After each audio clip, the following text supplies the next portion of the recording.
All right, what's the next thing? They cannot suggest or mislead any credit reporting company, and there are a few of them. You can just look that up.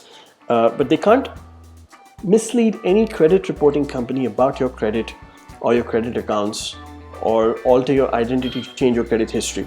Now, we have noticed this in the past. You can also read up some scams that have happened on the internet. But credit companies or debt collection agencies or maybe a third-party agency has promised somebody like you that they'll help erase the credit or start fresh, and that's not going to happen because that's against the law. So if they mislead you saying that they can alter your identity to change your credit history, that's also a scam. And knowingly, they also can't make deceptive or false claims concerning the services that they're capable of offering. So if they know that the package or a service or a product or a plan that they're offering is not going to work, they can't knowingly deceive you. That would be against the law. And the final thing is that any agency that's helping you solve your credit, they can't ask you to sign anything that states that you're forfeiting your rights against the Credit Repair Organizations Act. So there's no waiver that you can sign or no waiver that can be enforced. So if they ask you to sign something, please understand first thing that it's probably a scam, and second thing, vet the contract, vet all the terms and conditions of the contract. And also, as stated before, under the law, you have about 3 days to withdraw yourself from the contract. And once the contract is signed, they have to help you, and until that contract is completely executed, they can't take money from you. And also, knowingly, they won't be able to provide you with any kind of service, knowing that it's not going to work for you. So these agencies typically work very closely with you to fix your credit, if at all they're legit. So ensure best to keep it below 60%, 60-70, stay in the safe range, and also don't borrow what you can't pay off. Second thing, if you'd like to understand more about filing a dispute, let's say there's certain things you've bought, identity fraud is something, maybe you've not checked your report in a while, maybe there are payments on your card that you have not made those purchases, and somebody is trying to be you and make those purchases through your card. So that could also be because of fraudulent activity. Check that as well. But if you think that it's your actions that's creating the problem, then look at your payment history. Have you missed any payments?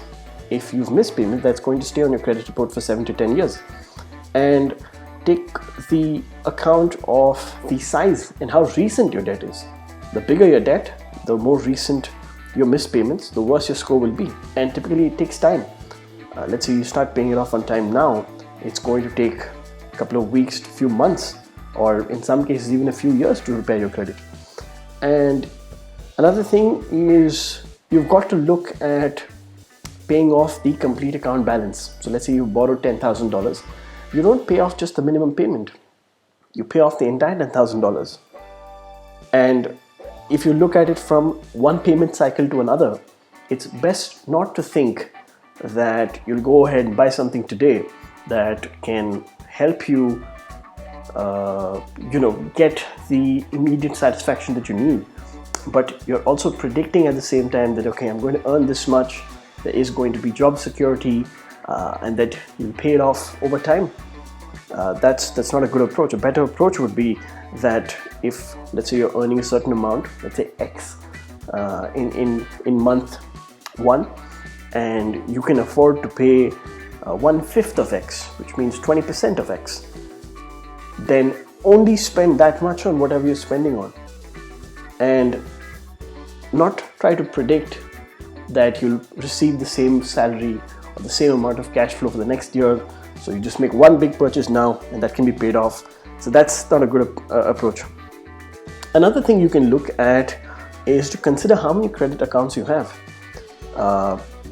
First of all, the goal should be to pay off the highest credit or the highest amount of interest you have, that kind of credit first.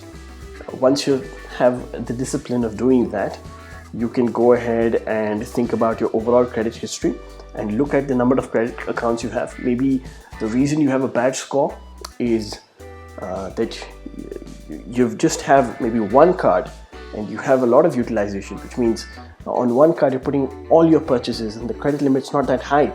So maybe getting a second credit card, since you've already built that discipline, but just the utilization is the problem, getting a second credit card can help. So what we're doing now is we've also understood the scams, and we're also understanding how to repair your credit on your own. If we were to go back to the scams and look at what the Act does for you, the Act is protecting you from any agency taking advantage of you by promising you terms and conditions that they may or may not fulfill. And if they do that knowingly, that's illegal. Second thing, they also can't promise you that they're going to change certain things from a legal standpoint, or remove something from your credit report, or maybe start your credit history from the beginning by giving you a new credit entity. That's also illegal. So just take a look at these things. There are multiple options. I'll actually put some links down below in the description to help you further, just to understand how credit works.